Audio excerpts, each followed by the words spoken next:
أعوذ بالله من الشيطان الرجيم. بسم الله الرحمن الرحيم. ألف لام ميم. ذلك الكتاب لا ريب فيه هدى للمتقين الذين يؤمنون بالغيب ويقيمون الصلاة ومما رزقناهم ينفقون والذين يؤمنون بما أنزل إليك وما أنزل من قبلك وبالآخرة هم يوقنون أولئك على هدى من ربهم وأولئك هم المفلحون. إن الذين كفروا سواء عليهم أأنذرتهم أم لم تنذرهم لا يؤمنون ختم الله على قلوبهم وعلى سمعهم وعلى أبصارهم غشاوة ولهم عذاب عظيم. ومن الناس من يقول آمنا بالله وباليوم الآخر وما هم بمؤمنين يخادعون الله والذين آمنوا وما يخدعون إلا أنفسهم وما يشعرون في قلوبهم مرض فزادهم الله مرضا ولهم عذاب أليم بما كانوا يكذبون. وإذا قيل لهم لا تفسدوا في الأرض قالوا إنما نحن مصلحون ألا إنهم هم المفسدون ولكن لا يشعرون. وإذا قيل لهم آمنوا كما آمن الناس قالوا أنؤمن كما آمن السفهاء ألا إنهم هم السفهاء ولكن لا يعلمون. وإذا لقوا الذين آمنوا قالوا آمنا وإذا خلوا إلى شياطينهم قالوا إنا معكم إنما نحن مستهزئون الله يستهزئ بهم ويمدهم في طغيانهم يعمهون. أولئك الذين اشتروا الضلالة بالهدى فما ربحت تجارتهم وما كانوا مهتدين. مثلهم كمثل الذي استوقد نارا فلما أضاءت ما حوله ذهب الله بنورهم وتركهم في ظلمات لا يبصرون صم بكم عمي فهم لا يرجعون. أو كصيب من السماء فيه ظلمات ورعد وبرق يجعلون أصابعهم في آذانهم من الصواعق حذر الموت والله محيط بالكافرين. يكاد البرق يخطف أبصارهم كلما أضاء لهم مشوا فيه وإذا أظلم عليهم قاموا ولو شاء الله لذهب بسمعهم وأبصارهم إن الله على كل شيء قدير. يا أيها الناس اعبدوا ربكم الذي خلقكم والذين من قبلكم لعلكم تتقون الذي جعل لكم الأرض فراشا والسماء بناء وأنزل من السماء ماء فأخرج به من الثمرات رزقا لكم فلا تجعلوا لله أندادا وأنتم تعلمون. وإن كنتم في ريب مما نزلنا على عبدنا فأتوا بسورة من مثله وادعوا شهداءكم من دون الله إن كنتم صادقين فإن لم تفعلوا ولن تفعلوا فاتقوا النار التي وقودها الناس والحجارة أعدت للكافرين. وبشر الذين آمنوا وعملوا الصالحات أن لهم جنات تجري من تحتها الأنهار كلما رزقوا منها من ثمرة رزقا قالوا هذا الذي رزقنا من قبل وأتوا به متشابها ولهم فيها أزواج مطهرة وهم فيها خالدون. إن الله لا يستحيي أن يضرب مثلا ما بعوضة فما فوقها فأما الذين آمنوا فيعلمون أنه الحق من ربهم وأما الذين كفروا فيقولون ماذا أراد الله بهذا مثلا يضل به كثيرا ويهدي به كثيرا وما يضل به إلا الفاسقين الذين ينقضون عهد الله من بعد ميثاقه ويقطعون ما أمر الله به أن يوصل ويفسدون في الأرض أولئك هم الخاسرون كيف تكفرون بالله وكنتم أمواتا فأحياكم ثم يميتكم ثم يحييكم ثم إليه ترجعون هو الذي خلق لكم ما في الأرض جميعا ثم استوى إلى السماء فسواهن 7 سماوات وهو بكل شيء عليم وإذ قال ربك للملائكة إني جاعل في الأرض خليفة قالوا أتجعل فيها من يفسد فيها ويسفك الدماء ونحن نسبح بحمدك ونقدس لك قال إني أعلم ما لا تعلمون وعلم آدم الأسماء كلها ثم عرضهم على الملائكة فقال أنبئوني بأسماء هؤلاء إن كنتم صادقين قالوا سبحانك لا علم لنا إلا ما علمتنا إنك أنت العليم الحكيم قال يا آدم أنبئهم بأسمائهم فلما أنبأهم بأسمائهم قال ألم أقل لكم إني أعلم غيب السماوات والأرض وأعلم ما تبدون وما كنتم تكتمون وإذ قلنا للملائكة اسجدوا لآدم فسجدوا إلا إبليس أبى واستكبر وكان من الكافرين وقلنا يا آدم اسكن أنت وزوجك الجنة وكلا منها رغدا حيث شئتما ولا تقربا هذه الشجرة فتكونا من الظالمين فأزلهما الشيطان عنها فأخرجهما مما كانا فيه وقلنا اهبطوا بعضكم لبعض عدو ولكم في الأرض مستقر ومتاع إلى حين فتلقى آدم من ربه كلمات فتاب عليه إنه هو التواب الرحيم قلنا اهبطوا منها جميعا فإما يأتينكم مني هدى فمن تبع هداي فلا خوف عليهم ولا هم يحزنون والذين كفروا وكذبوا بآياتنا أولئك أصحاب النار هم فيها خالدون يا بني إسرائيل اذكروا نعمتي التي أنعمت عليكم وأوفوا بعهدي أوف بعهدكم وإياي فارهبون وآمنوا بما أنزلت مصدقا لما معكم ولا تكونوا أول كافر به ولا تشتروا بآياتي ثمنا قليلا وإياي فاتقون ولا تلبسوا الحق بالباطل وتكتموا الحق وأنتم تعلمون وأقيموا الصلاة وآتوا الزكاة واركعوا مع الراكعين أتأمرون الناس بالبر وتنسون أنفسكم وأنتم تتلون الكتاب أفلا تعقلون واستعينوا بالصبر والصلاة وإنها لكبيرة إلا على الخاشعين الذين يظنون أنهم ملاقو ربهم وأنهم إليه راجعون يا بني إسرائيل اذكروا نعمتي التي أنعمت عليكم وأني فضلتكم على العالمين واتقوا يوما لا تجزي نفس عن نفس شيئا ولا يقبل منها شفاعة ولا يؤخذ منها عدل ولا هم ينصرون وإذ نجيناكم من آل فرعون يسومونكم سوء العذاب يذبحون أبناءكم ويستحيون نساءكم وفي ذلكم بلاء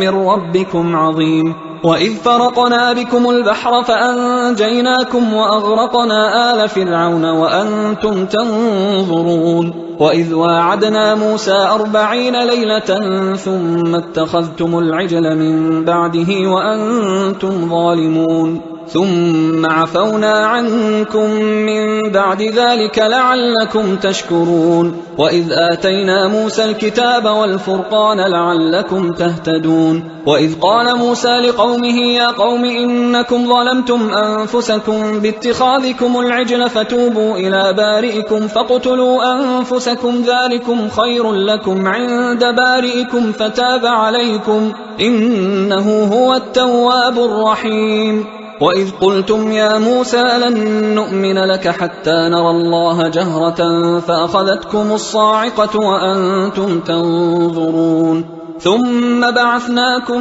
من بعد موتكم لعلكم تشكرون وظللنا عليكم الغمام وأنزلنا عليكم المن والسلوى كلوا من طيبات ما رزقناكم وما ظلمونا ولكن كانوا أنفسهم يظلمون وإذ قلنا ادخلوا هذه القرية فكلوا منها حيث شئتم رغدا وادخلوا الباب سجدا وقولوا حطة نغفر لكم خطاياكم وسنزيد المحسنين فبدل الذين ظلموا قولا غير الذي قيل لهم فأنزلنا على الذين ظلموا رجزا من السماء بما كانوا يفسقون وإذ استسقى موسى لقومه فقلنا اضرب بعصاك الحجر فانفجرت منه 12 عينا قد علم كل أناس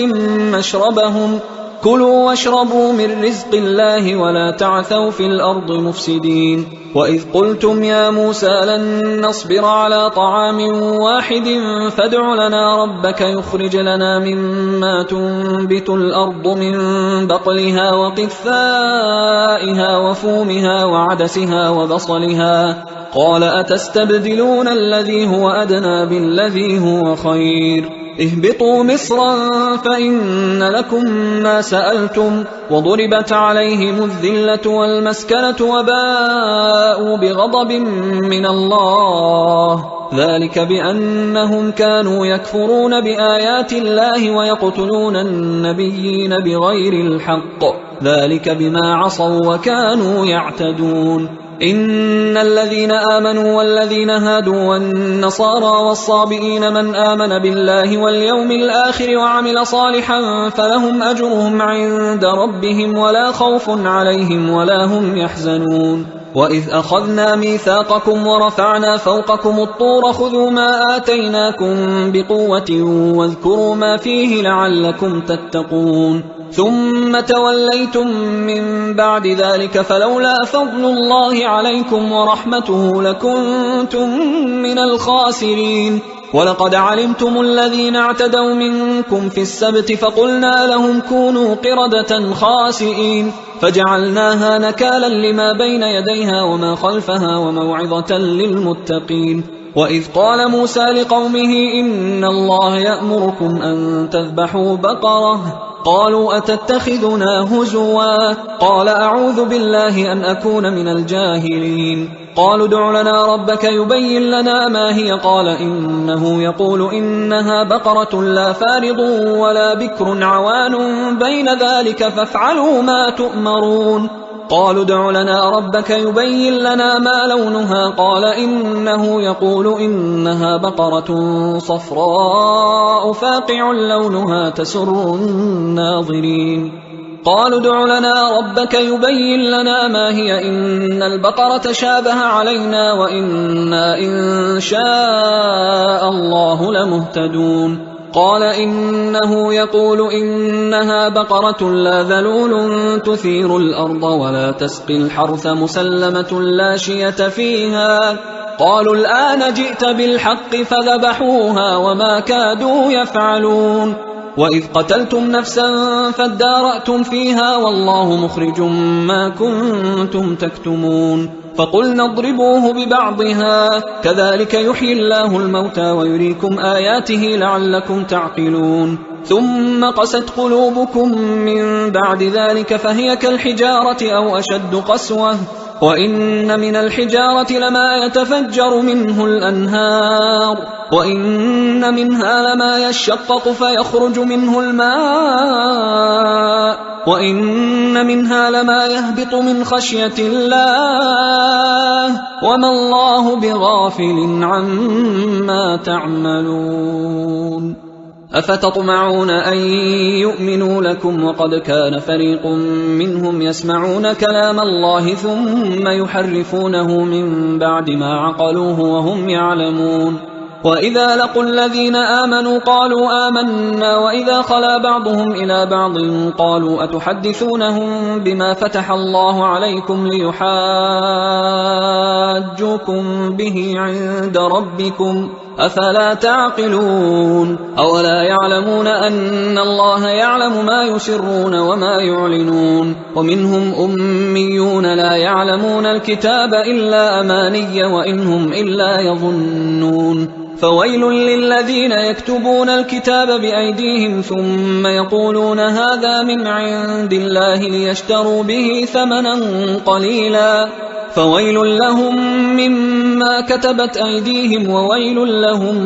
مما يكسبون وقالوا لن تمسنا النار إلا أياما معدودة قل أتخذتم عند الله عهدا فلن يخلف الله عهده أم تقولون على الله ما لا تعلمون بلى من كسب سيئة وأحاطت به خطيئته فأولئك أصحاب النار هم فيها خالدون والذين آمنوا وعملوا الصالحات أولئك أصحاب الجنة هم فيها خالدون وإذ أخذنا ميثاق بني إسرائيل لا تعبدون إلا الله وبالوالدين إحسانا وذي القربى واليتامى والمساكين وقولوا للناس حسنا وأقيموا الصلاة وآتوا الزكاة ثم توليتم إلا قليلا منكم وأنتم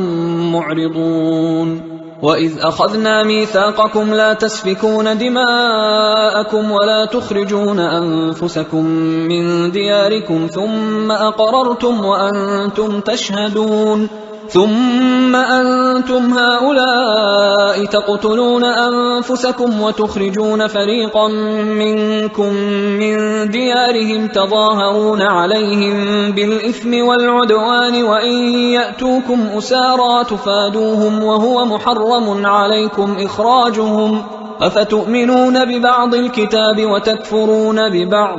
فما جزاء من يفعل ذلك منكم إلا خزي في الحياة الدنيا ويوم القيامة يردون إلى أشد العذاب وما الله بغافل عما تعملون أولئك الذين اشتروا الحياة الدنيا بالآخرة فلا يخفف عنهم العذاب ولا هم ينصرون ولقد آتينا موسى الكتاب وقفينا من بعده بالرسل وآتينا عيسى ابن مريم البينات وأيدناه بروح القدس أفكلما جاءكم رسول بما لا تهوى أنفسكم استكبرتم ففريقا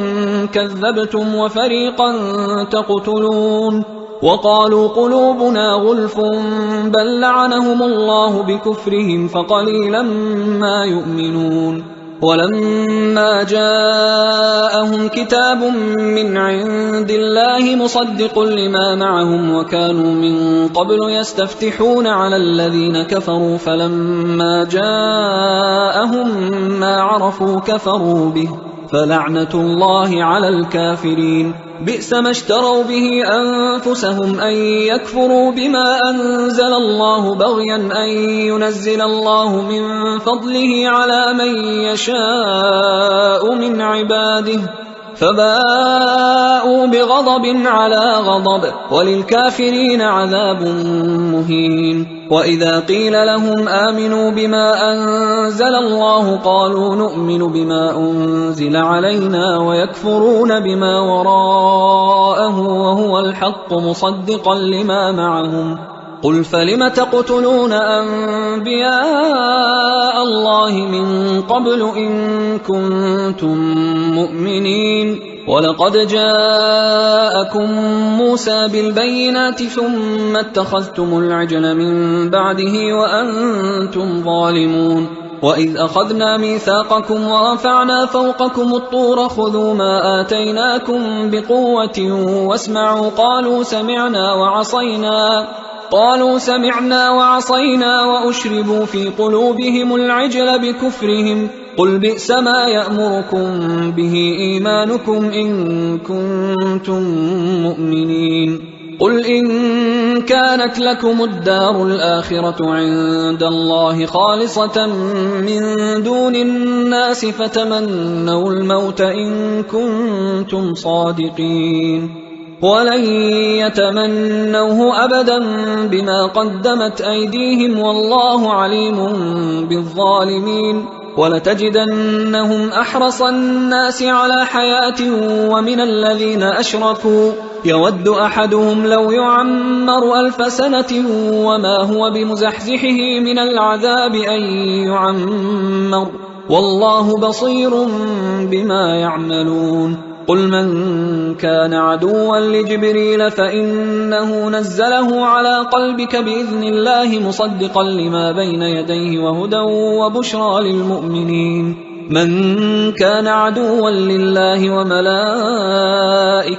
ورسله وجبريل وميكال فإن الله عدو للكافرين ولقد أنزلنا إليك آيات بينات وما يكفر بها إلا الفاسقون أوكلما عاهدوا عهدا نبذه فريق منهم بل أكثرهم لا يؤمنون ولما جاءهم رسول من عند الله مصدق لما معهم نبذ فريق من الذين أوتوا الكتاب كتاب الله وراء ظهورهم كأنهم لا يعلمون واتبعوا ما تتلو الشياطين على ملك سليمان وما كفر سليمان ولكن الشياطين كفروا يعلمون الناس السحر وما أنزل على الملكين ببابل هاروت وماروت وما يعلمان من أحد حتى يقولا إنما نحن فتنة فلا تكفر فيتعلمون منهما ما يفرقون به بين المرء وزوجه وما هم بضارين به من أحد إلا بإذن الله ويتعلمون ما يضرهم ولا ينفعهم ولقد علموا لمن اشتراه ما له في الآخرة من خلاق ولبئس ما شروا به أنفسهم لو كانوا يعلمون ولو أنهم آمنوا واتقوا لمثوبة من عند الله خير لو كانوا يعلمون يا أيها الذين آمنوا لا تقولوا راعنا وقولوا انظرنا واسمعوا وللكافرين عذاب أليم ما يود الذين كفروا من أهل الكتاب ولا المشركين أن ينزل عليكم من خير من ربكم والله يختص برحمته من يشاء والله ذو الفضل العظيم ما ننسخ من آية أو ننسها نأت بخير منها أو مثلها ألم تعلم أن الله على كل شيء قدير ألم تعلم أن الله له ملك السماوات والأرض وما لكم من دون الله من ولي ولا نصير أم تريدون أن تسألوا رسولكم كما سئل موسى من قبل ومن يتبدل الكفر بالإيمان فقد ضل سواء السبيل ود كثير من أهل الكتاب لو يردونكم من بعد إيمانكم كفارا حسدا من عند أنفسهم من بعد ما تبين لهم الحق فاعفوا واصفحوا حتى يأتي الله بأمره إن الله على كل شيء قدير وأقيموا الصلاة وآتوا الزكاة وما تقدموا لأنفسكم من خير تجدوه عند الله إن الله بما تعملون بصير. وقالوا لن يدخل الجنة إلا من كان هودا أو نصارى تلك أمانيهم قل هاتوا برهانكم إن كنتم صادقين بلى من أسلم وجهه لله وهو محسن فله أجره عند ربه ولا خوف عليهم ولا هم يحزنون. وقالت اليهود ليست النصارى على شيء وقالت النصارى ليست اليهود على شيء وهم يتلون الكتاب كذلك قال الذين لا يعلمون مثل قولهم فالله يحكم بينهم يوم القيامة فيما كانوا فيه يختلفون. ومن أظلم ممن منع مساجد الله أن يذكر فيها اسمه وسعى في خرابها أولئك ما كان لهم أن يدخلوها إلا خائفين لهم في الدنيا خزي ولهم في الآخرة عذاب عظيم. ولله المشرق والمغرب فأينما تولوا فثم وجه الله إن الله واسع عليم. وقالوا اتخذ الله ولدا سبحانه بل له ما في السماوات والأرض كل له قانتون بديع السماوات والأرض وإذا قضى أمرا فإنما يقول له كن فيكون. وقال الذين لا يعلمون لولا يكلمنا الله أو تأتينا آية كذلك قال الذين من قبلهم مثل قولهم تشابهت قلوبهم قد بينا الآيات لقوم يوقنون. إنا أرسلناك بالحق بشيرا ونذيرا ولا تسأل عن أصحاب الجحيم. ولن ترضى عنك اليهود ولا النصارى حتى تتبع ملتهم قل إن هدى الله هو الهدى ولئن اتبعت أهواءهم بعد الذي جاءك من العلم ما لك من الله من ولي ولا نصير. الذين آتيناهم الكتاب يتلونه حق تلاوته أولئك يؤمنون به ومن يكفر به فأولئك هم الخاسرون. يا بني إسرائيل اذكروا نعمتي التي أنعمت عليكم وأني فضلتكم على العالمين واتقوا يوما لا تجزي نفس عن نفس شيئا ولا يقبل منها عدل ولا تنفعها شفاعة ولا هم ينصرون. وإذ ابتلى إبراهيم ربه بكلمات فأتمهن قال إني جاعلك للناس إماما قال ومن ذريتي قال لا ينال عهد الظالمين. وإذ جعلنا البيت مثابة للناس وأمنا واتخذوا من مقام إبراهيم مصلى وعهدنا إلى إبراهيم وإسماعيل أن طهرا بيتي للطائفين والعاكفين والركع السجود. وإذ قال إبراهيم رب اجعل هذا بلدا آمنا وارزق أهله من الثمرات من آمن منهم بالله واليوم الآخر قال ومن كفر فأمتعه قليلا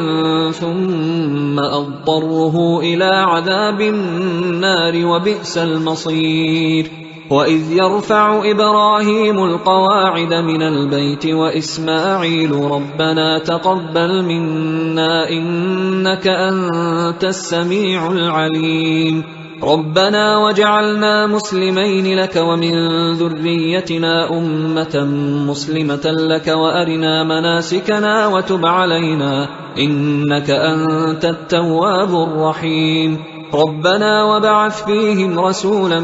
منهم يتلو عليهم آياتك ويعلمهم الكتاب والحكمة ويزكيهم إنك أنت العزيز الحكيم. ومن يرغب عن ملة إبراهيم إلا من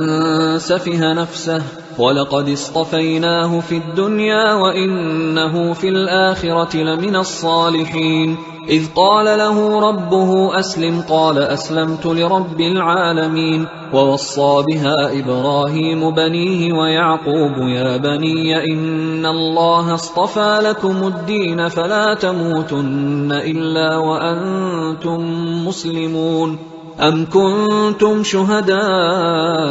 إذ حضر يعقوب الموت إذ قال لبنيه ما تعبدون من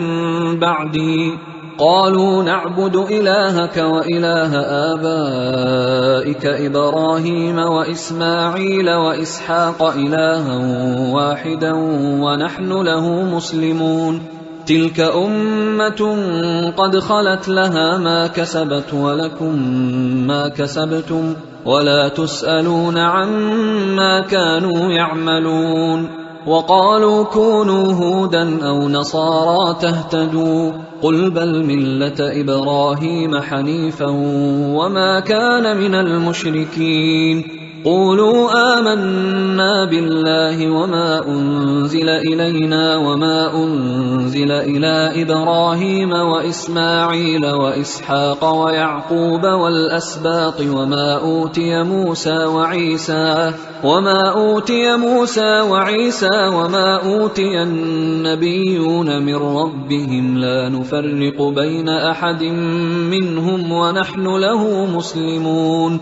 فإن آمنوا بمثل ما آمنتم به فقد اهتدوا وإن تولوا فإنما هم في شقاق فسيكفيكهم الله وهو السميع العليم صبغة الله ومن أحسن من الله صبغة ونحن له عابدون قل أتحاجوننا في الله وهو ربنا وربكم ولنا أعمالنا ولكم أعمالكم ونحن له مخلصون أم تقولون إن إبراهيم وإسماعيل وإسحاق ويعقوب والأسباط كانوا هودا أو نصارى قل أأنتم أعلم أم الله ومن أظلم ممن كتم شهادة عنده من الله وما الله بغافل عما تعملون تلك أمة قد خلت لها ما كسبت ولكم ما كسبتم ولا تسألون عما كانوا يعملون سيقول السفهاء من الناس ما ولاهم عن قبلتهم التي كانوا عليها قل لله المشرق والمغرب يهدي من يشاء إلى صراط مستقيم وكذلك جعلناكم أمة وسطا لتكونوا شهداء على الناس ويكون الرسول عليكم شهيدا وما جعلنا القبلة التي كنت عليها إلا لنعلم من يتبع الرسول ممن ينقلب على عقبيه وإن كانت لكبيرة إلا على الذين هدى الله وما كان الله ليضيع إيمانكم إن الله بالناس لرؤوف رحيم قد نرى تقلب وجهك في السماء فلنولينك قبلة ترضاها فول وجهك شطر المسجد الحرام وحيث ما كنتم فولوا وجوهكم شطره وإن الذين أوتوا الكتاب ليعلمون أنه الحق من ربهم وما الله بغافل عما يعملون ولئن أتيت الذين أوتوا الكتاب بكل آية ما تبعوا قبلتك وما أنت بتابع قبلتهم وما بعضهم بتابع قبلة بعض ولئن اتبعت أهواءهم من بعد ما جاءك من العلم إنك إذا لمن الظالمين الذين آتيناهم الكتاب يعرفونه كما يعرفون أبناءهم وإن فريقا منهم ليكتمون الحق وهم يعلمون الحق من ربك فلا تكونن من الممترين ولكل وجهة هو موليها فاستبقوا الخيرات أينما تكونوا يأت بكم الله جميعا إن الله على كل شيء قدير ومن حيث خرجت فول وجهك شطر المسجد الحرام وإنه للحق من ربك وما الله بغافل عما تعملون ومن حيث خرجت فول وجهك شطر المسجد الحرام وحيث ما كنتم فولوا وجوهكم شطره لئلا يكون للناس عليكم حجة إلا الذين ظلموا منهم فلا تخشوهم واخشوني ولأتم نعمتي عليكم ولعلكم تهتدون كما أرسلنا فيكم رسولا منكم يتلو عليكم آياتنا ويزكيكم ويعلمكم الكتاب والحكمة ويعلمكم ما لم تكونوا تعلمون فاذكروني أذكركم واشكروا لي ولا تكفرون يا أيها الذين آمنوا استعينوا بالصبر والصلاة إن الله مع الصابرين ولا تقولوا لمن يقتل في سبيل الله أموات بل أحياء ولكن لا تشعرون ولنبلونكم بشيء من الخوف والجوع ونقص من الأموال والأنفس والثمرات وبشر الصابرين الذين إذا أصابتهم مصيبة قالوا إنا لله وإنا إليه راجعون أولئك عليهم صلوات من ربهم ورحمة وأولئك هم المهتدون إن الصفا والمروة من شعائر الله فمن حج البيت أو اعتمر فلا جناح عليه أن يطوف بهما ومن تطوع خيرا فإن الله شاكر عليم إن الذين يكتمون ما أنزلنا من البينات والهدى من بعد ما بيناه للناس في الكتاب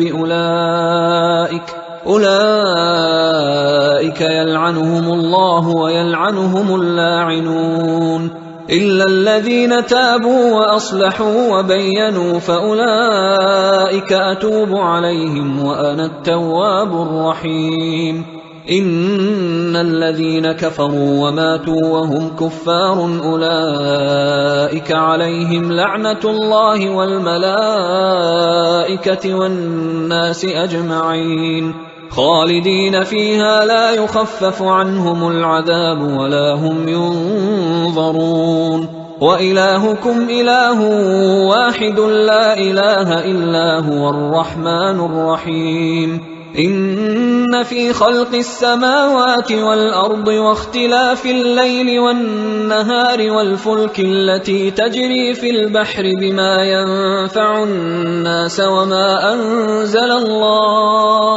وما أنزل الله من السماء من ماء فأحيا به الأرض بعد موتها وبث فيها من كل دابة وتصريف الرياح والسحاب المسخر بين السماء والأرض لآيات لقوم يعقلون ومن الناس من يتخذ من دون الله أندادا يحبونهم كحب الله والذين آمنوا أشد حبا لله ولو يرى الذين ظلموا إذ يرون العذاب أن القوة لله جميعا وأن الله شديد العذاب إذ تبرأ الذين اتبعوا من الذين اتبعوا ورأوا العذاب وتقطعت بهم الأسباب وقال الذين اتبعوا لو أن لنا كرة فنتبرأ منهم كما تبرأوا منا كذلك يريهم الله أعمالهم حسرات عليهم وما هم بخارجين من النار يا أيها الناس كلوا مما في الأرض حلالا طيبا ولا تتبعوا خطوات الشيطان إنه لكم عدو مبين إنما يأمركم بالسوء والفحشاء وأن تقولوا على الله ما لا تعلمون وإذا قيل لهم اتبعوا ما أنزل الله قالوا بل نتبع ما ألفينا عليه آباءنا أولو كان آباؤهم لا يعقلون شيئا ولا يهتدون ومثل الذين كفروا كمثل الذي ينعق بما لا يسمع إلا دعاء ونداء صم بكم عمي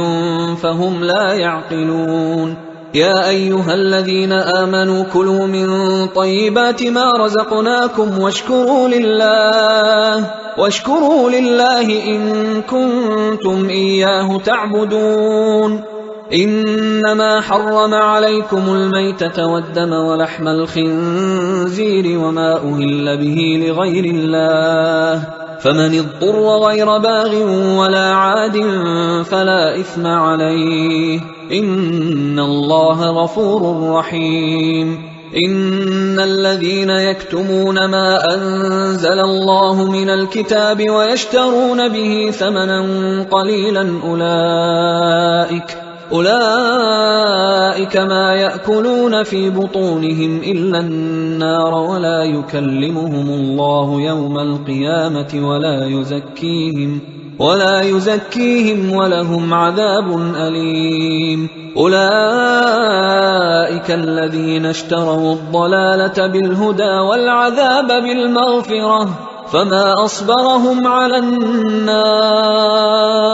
ذلك بأن الله نزل الكتاب بالحق وإن الذين اختلفوا في الكتاب لفي شقاق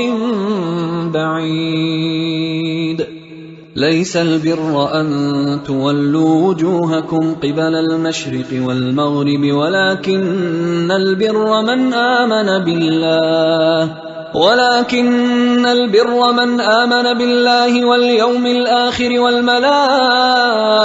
والكتاب والنبيين وآتى المال على حبه ذوي القربى واليتامى والمساكين وابن السبيل والسائلين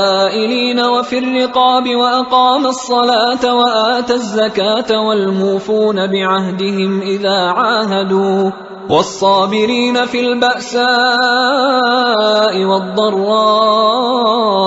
وحين البأس أولئك الذين صدقوا وأولئك هم المتقون يا أيها الذين آمنوا كتب عليكم القصاص في القتلى الحر بالحر والعبد بالعبد والأنثى بالأنثى فمن عفي له من أخيه شيء فاتباع بالمعروف وأداء إليه بإحسان ذلك تخفيف من ربكم ورحمة فمن اعتدى بعد ذلك فله عذاب أليم ولكم في القصاص حياة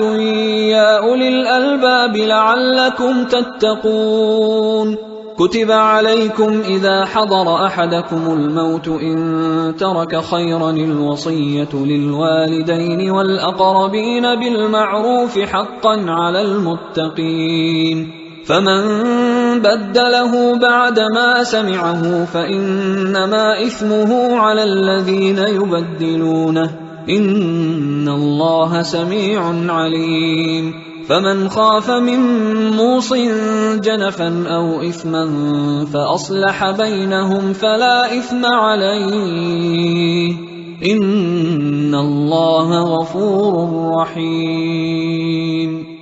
يا أيها الذين آمنوا كتب عليكم الصيام كما كتب على الذين من قبلكم لعلكم تتقون أياما معدودات، فمن كان منكم مريضا أو على سفر فعدة من أيام أخر، وعلى الذين يطيقونه فدية طعام مسكين، فمن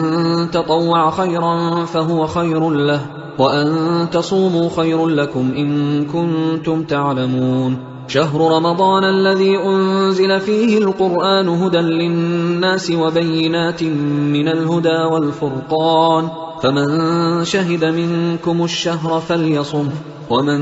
كان مريضا أو على سفر فعدة من أيام أخر، يريد الله بكم اليسر ولا يريد بكم العسر ولتكملوا العدة ولتكبروا الله على ما هداكم ولعلكم تشكرون. وإذا سألك عبادي عني فإني قريب أجيب دعوة الداعي إذا دعان، فليستجيبوا لي وليؤمنوا بي لعلهم يرشدون. أحل لكم ليلة الصيام الرفث إلى نسائكم هن لباس لكم وأنتم لباس لهن، علم الله أنكم كنتم تختانون أنفسكم فتاب عليكم وعفى عنكم، فالآن باشروهن وابتغوا ما كتب الله لكم، وكلوا واشربوا حتى يتبين لكم الخيط الأبيض من الخيط الأسود من الفجر، ثم أتموا الصيام إلى الليل، ولا تباشروهن وأنتم عاكفون في المساجد،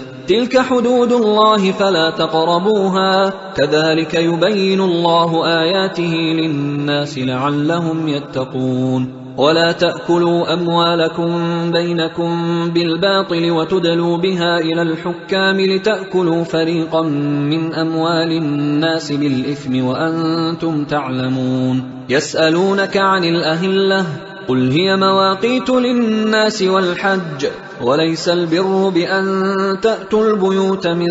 ظهورها ولكن البر من اتقى، وأتوا البيوت من أبوابها واتقوا الله لعلكم تفلحون. وقاتلوا في سبيل الله الذين يقاتلونكم ولا تعتدوا إن الله لا يحب المعتدين. وقتلوهم حيث ثقفتموهم وأخرجوهم من حيث أخرجوكم والفتنة أشد من القتل، ولا تقاتلوهم عند المسجد الحرام حتى يقاتلوكم فيه، فإن قاتلوكم فاقتلوهم، كذلك جزاء الكافرين، فإن انتهوا فإن الله غفور رحيم. وقاتلوهم حتى لا تكون فتنة ويكون الدين لله، فإن انتهوا فلا عدوان إلا على الظالمين.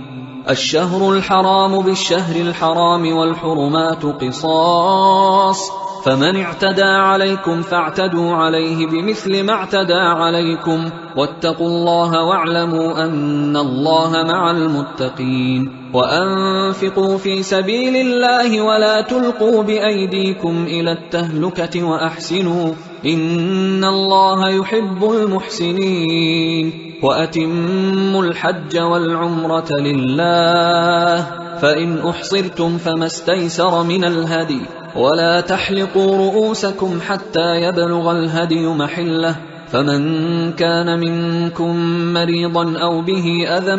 من رأسه ففدية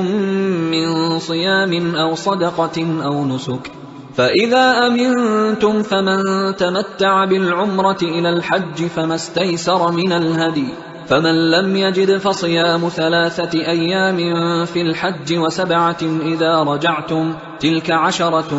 كاملة، ذلك لمن لم يكن أهله حاضر المسجد الحرام. واتقوا الله واعلموا أن الله شديد العقاب. الحج أشهر معلومات، فمن فرض فيهن الحج فلا رفث ولا فسوق ولا جدال في الحج وما تفعلوا من خير يعلمه الله وتزودوا فإن خير الزاد التقوى واتقون يا أولي الألباب ليس عليكم جناح أن تبتغوا فضلا من ربكم فإذا أفضتم من عرفات فاذكروا الله عند المشعر الحرام واذكروه كما هداكم وإن كنتم من قبله لمن الضالين ثم أفيضوا من حيث أفاض الناس واستغفروا الله إن الله غفور رحيم فإذا قضيتم مناسككم فاذكروا الله كذكركم آباءكم أو أشد ذكرا فمن الناس من يقول ربنا آتنا في الدنيا وما له في الآخرة من خلاق ومنهم من يقول ربنا آتنا في الدنيا حسنة وفي الآخرة حسنة وقنا عذاب النار أولئك لهم نصيب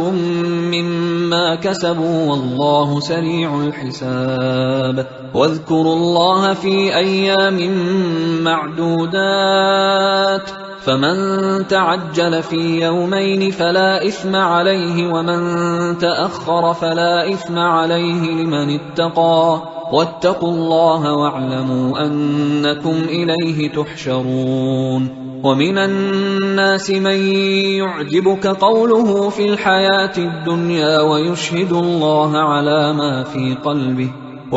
الله على ما في قلبه وهو ألد الخصام وإذا تولى سعى في الأرض ليفسد فيها ويهلك الحرث والنسل والله لا يحب الفساد وإذا قيل له اتق الله أخذته العزة بالإثم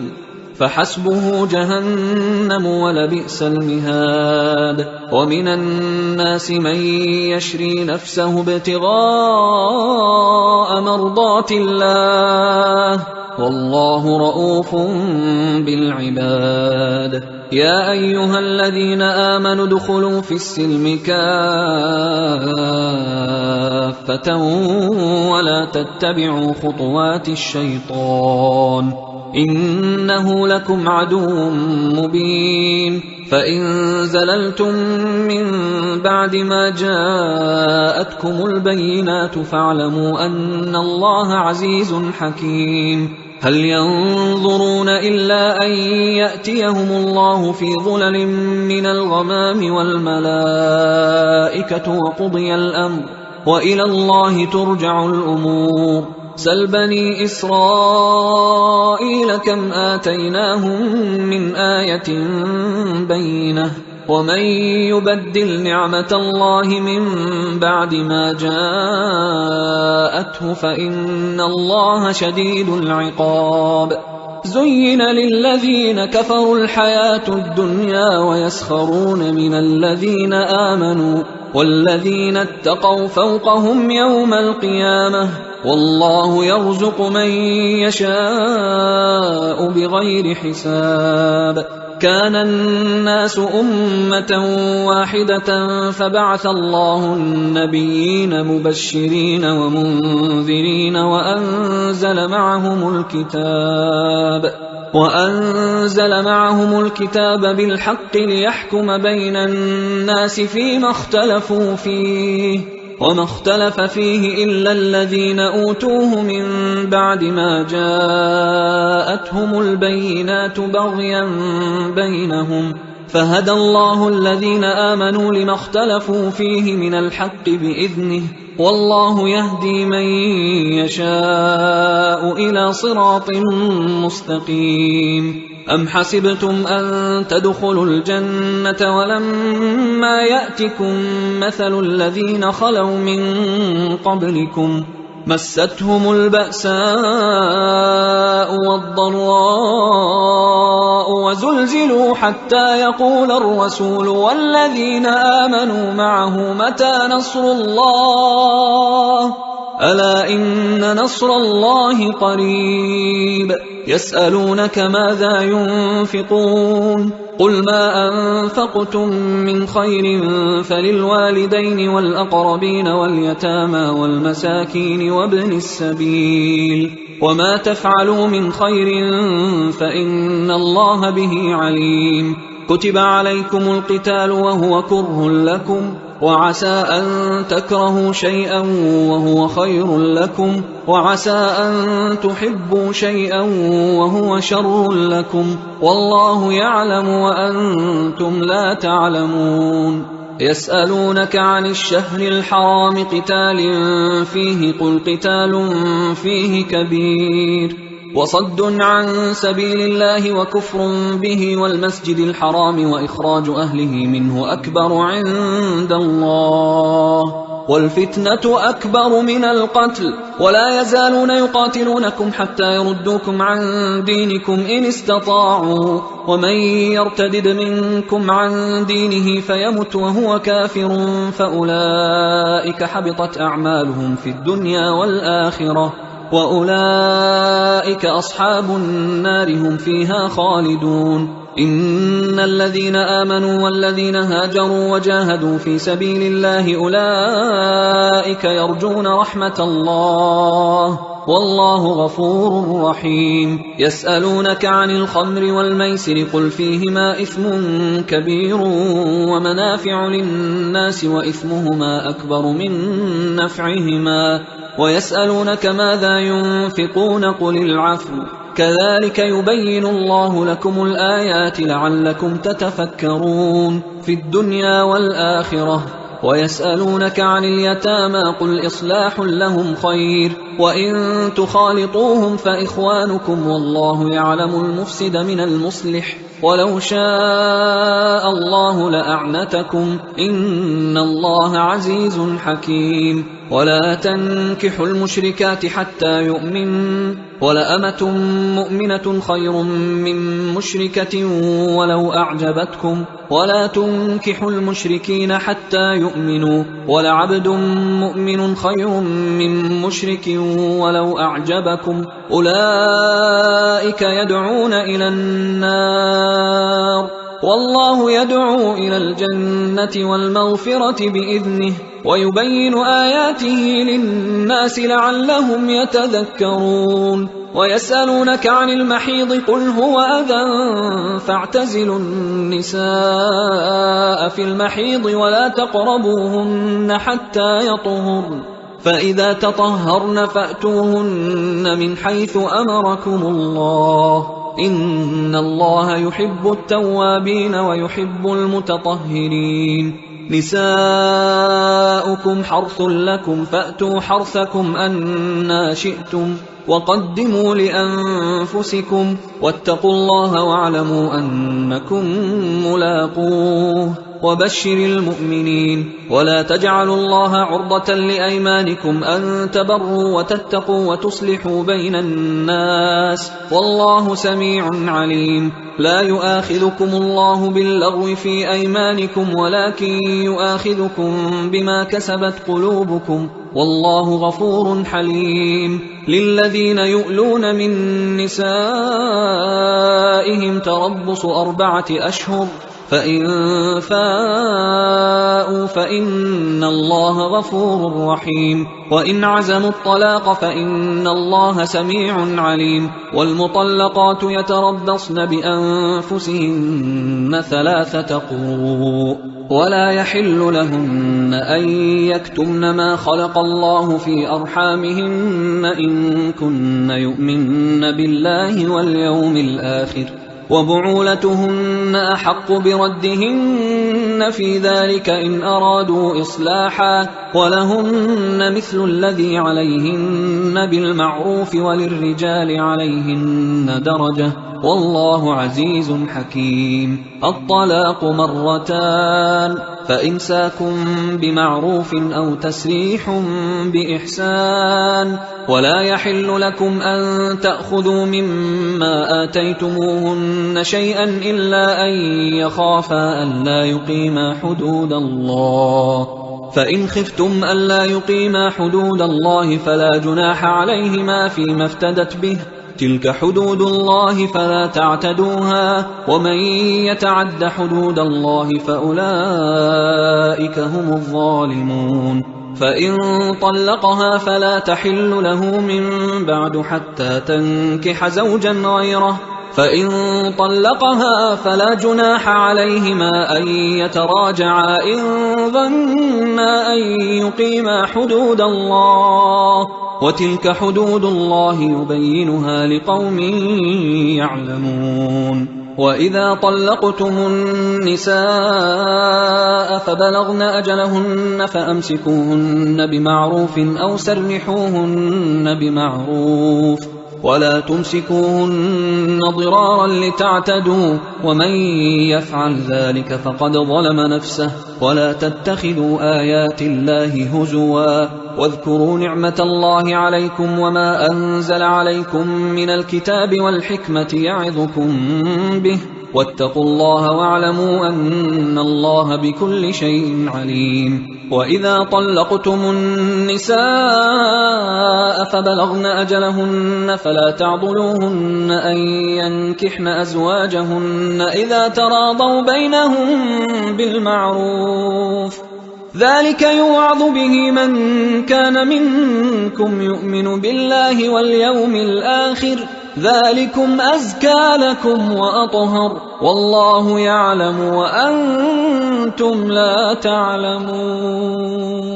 والوالدات يرضعن أولادهن حولين كاملين لمن أراد أن يتم الرضاعة، وعلى المولود له رزقهن وكسوتهن بالمعروف، لا تكلف نفس إلا وسعها، لا تضار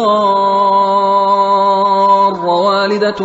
بولدها ولا مولود له بولده، وعلى الوارث مثل ذلك، فإن أرادا فصالا عن تراض منهما وتشاور فلا جناح عليهما. وإن أردتم أن تسترضعوا أولادكم فلا جناح عليكم إذا سلمتم ما آتيتم بالمعروف، واتقوا الله واعلموا أن الله بما تعملون بصير. والذين يتوفون منكم ويذرون أزواجا يتربصن بأنفسهن 4 أشهر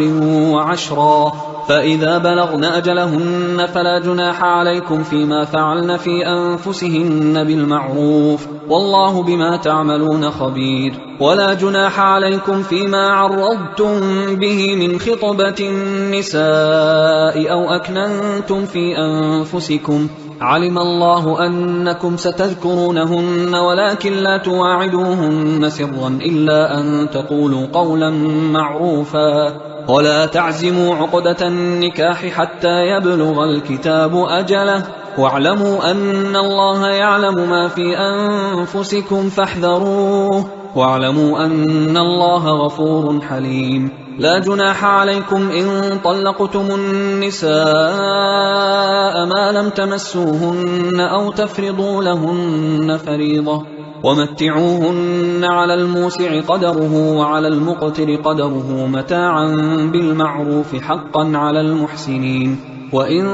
طلقتموهن من قبل أن تمسوهن وقد فرضتم لهن فريضة فنصف ما فرضتم إلا أن يعفون أو يعفو الذي بيده عقدة النكاح، وأن تعفوا أقرب للتقوى، ولا تنسوا الفضل بينكم، إن الله بما تعملون بصير. حافظوا على الصلوات والصلاة الوسطى وقوموا لله قانتين، فإن خفتم فرجالا أو ركبانا، فإذا أمنتم فاذكروا الله كما علمكم ما لم تكونوا تعلمون. والذين يتوفون منكم ويذرون أزواجا وصية لأزواجهم متاعا إلى الحول غير إخراج، فإن خرجن فلا جناح عليكم فيما فعلن في أنفسهن من معروف، والله عزيز حكيم.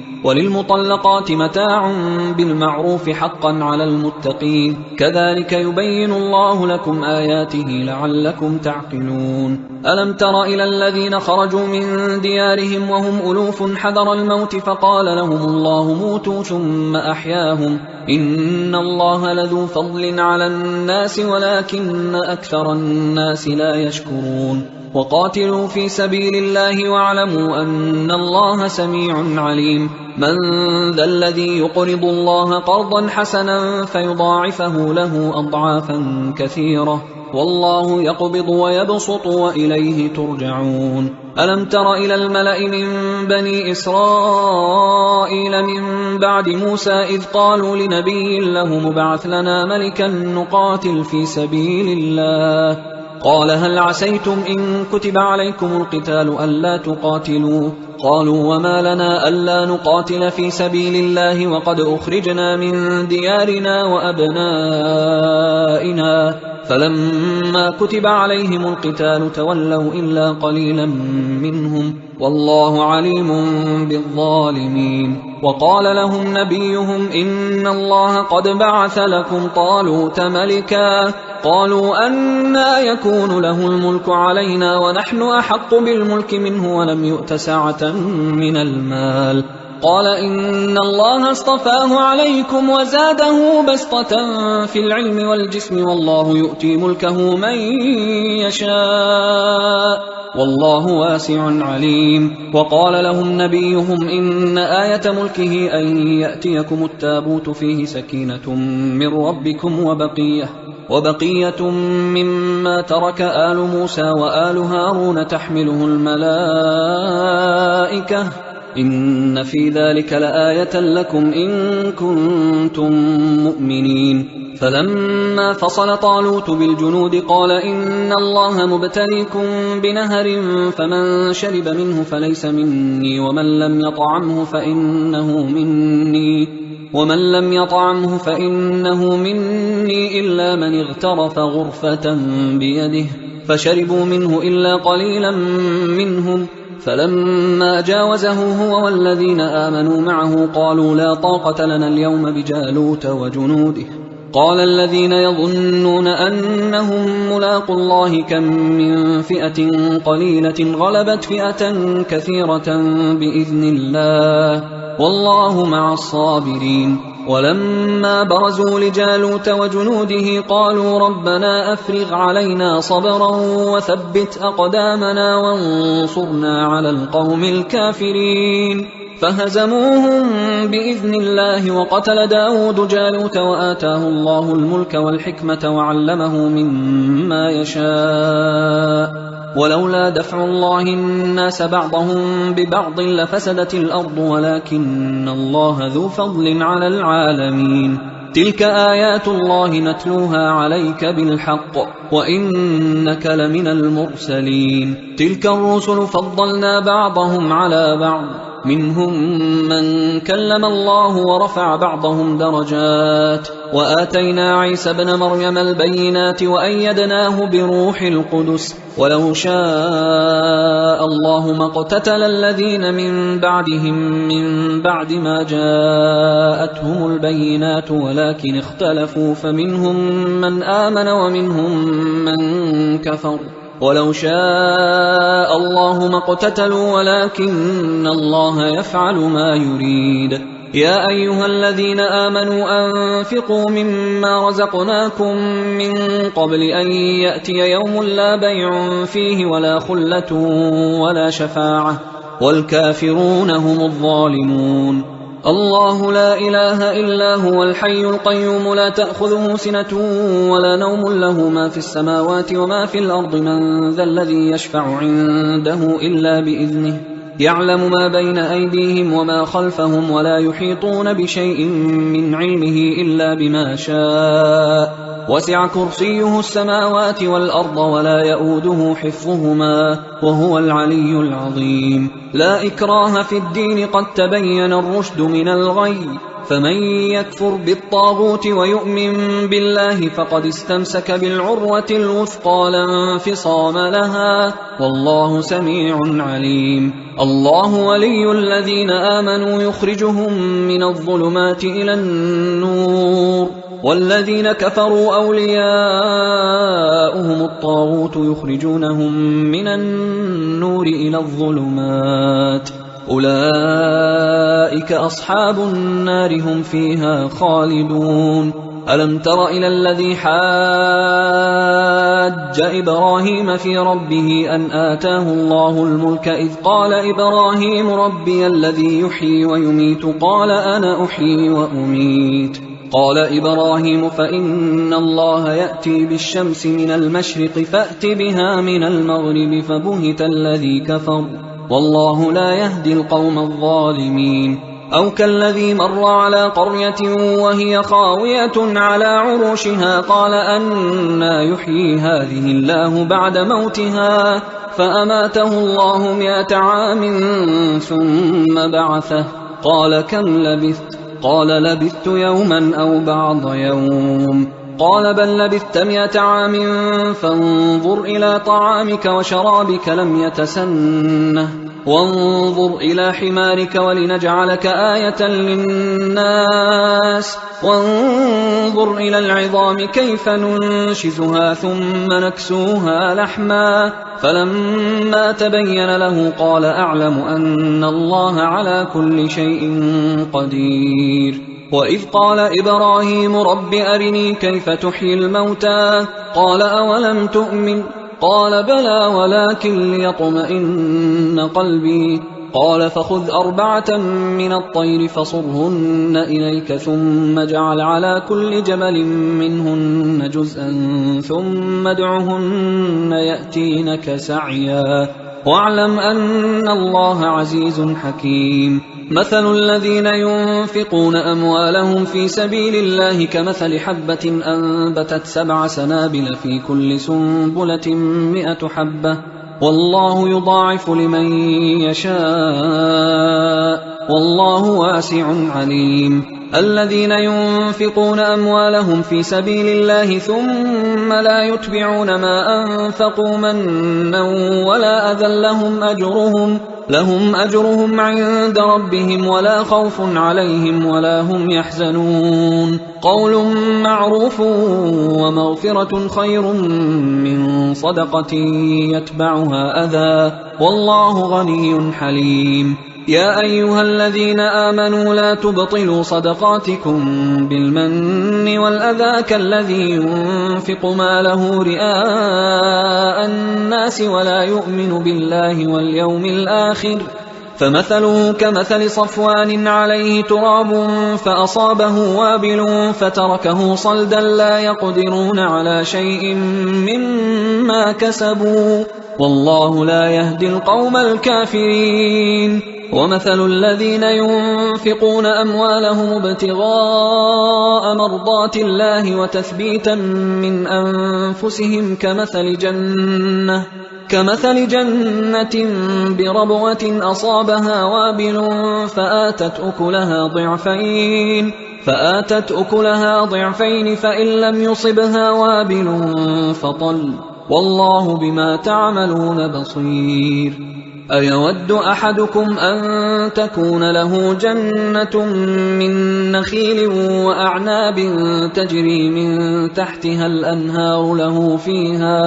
له فيها من كل الثمرات وأصابه الكبر وله ذرية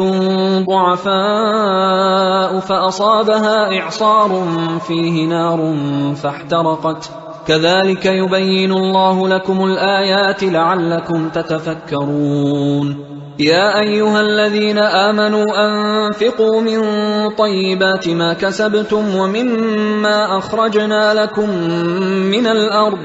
ولا تيمموا الخبيث منه تنفقون ولستم بآخذيه إلا أن تغمضوا فيه واعلموا أن الله غني حميد. الشيطان يعدكم الفقر ويأمركم بالفحشاء والله يعدكم مغفرة منه وفضلا والله واسع عليم يؤتي الحكمة من يشاء ومن يؤت الحكمة فقد أوتي خيرا كثيرا وما يذكر إلا أولو الألباب وما أنفقتم من نفقة أو نذرتم من نذر فإن الله يعلمه وما للظالمين من أنصار إن تبدوا الصدقات فنعما هي وإن تخفوها وتؤتوها الفقراء فهو خير لكم ويكفر عنكم من سيئاتكم والله بما تعملون خبير ليس عليك هداهم ولكن الله يهدي من يشاء وما تنفقوا من خير فلأنفسكم وما تنفقون إلا ابتغاء وجه الله وما تنفقوا من خير يوفى إليكم وأنتم لا تظلمون للفقراء الذين أحصروا في سبيل الله لا يستطيعون ضربا في الأرض يحسبهم الجاهل أغنياء من التعفف تعرفهم بسيماهم لا يسألون الناس إلحافا وما تنفقوا من خير فإن الله به عليم الذين ينفقون أموالهم بالليل والنهار سرا وعلانية فلهم أجرهم عند ربهم ولا خوف عليهم ولا هم يحزنون الذين يأكلون الربا لا يقومون إلا كما يقوم الذي يتخبطه الشيطان من المس ذلك بأنهم قالوا إنما البيع مثل الربا وأحل الله البيع وحرم الربا فمن جاءه موعظة من ربه فانتهى فله ما سلف وأمره إلى الله ومن عاد فأولئك أصحاب النار هم فيها خالدون يمحق الله الربا ويربي الصدقات والله لا يحب كل كفار أثيم إن الذين آمنوا وعملوا الصالحات وأقاموا الصلاة وآتوا الزكاة لهم أجرهم عند ربهم ولا خوف عليهم ولا هم يحزنون يا أيها الذين آمنوا اتقوا الله وذروا ما بقي من الربا إن كنتم مؤمنين فإن لم تفعلوا فأذنوا بحرب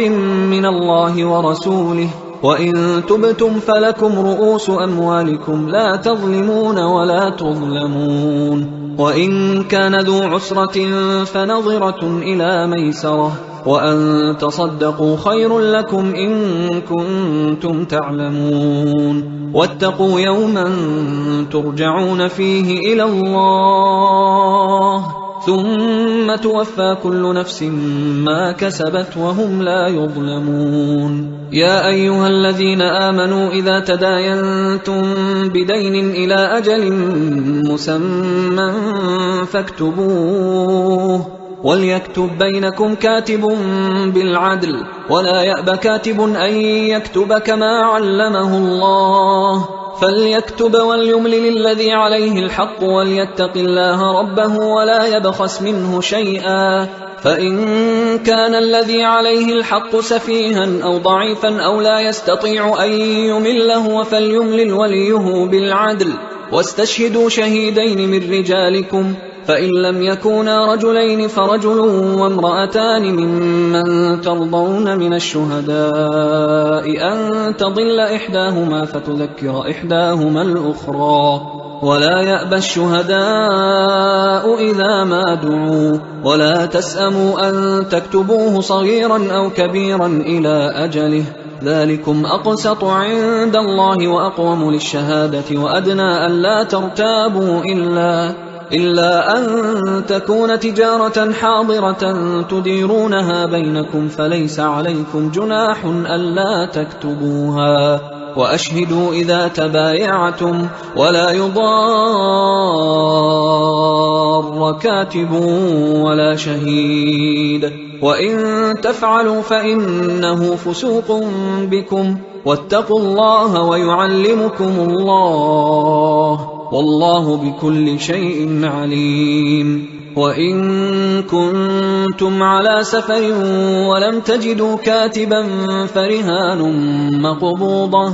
فإن أمن بعضكم بعضا فليؤدي الذي اؤتمن أمانته وليتق الله ربه ولا تكتموا الشهادة، ومن يكتمها فإنه آثم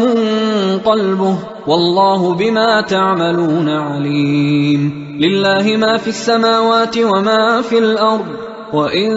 تبدوا ما في أنفسكم أو تخفوه يحاسبكم به الله، فيغفر لمن يشاء ويعذب من يشاء،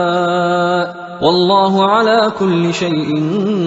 قدير. آمن الرسول بما أنزل إليه من ربه والمؤمنون كل آمن بالله وملائكته وكتبه ورسله لا نفرق بين أحد من رسله، وقالوا سمعنا وأطعنا غفرانك ربنا وإليك المصير. لا يكلف الله نفسا إلا وسعها، لها ما كسبت وعليها ما اكتسبت، ربنا لا تؤاخذنا إن نسينا أو أخطأنا، ربنا ولا تحمل علينا إصرا كما حملته على الذين من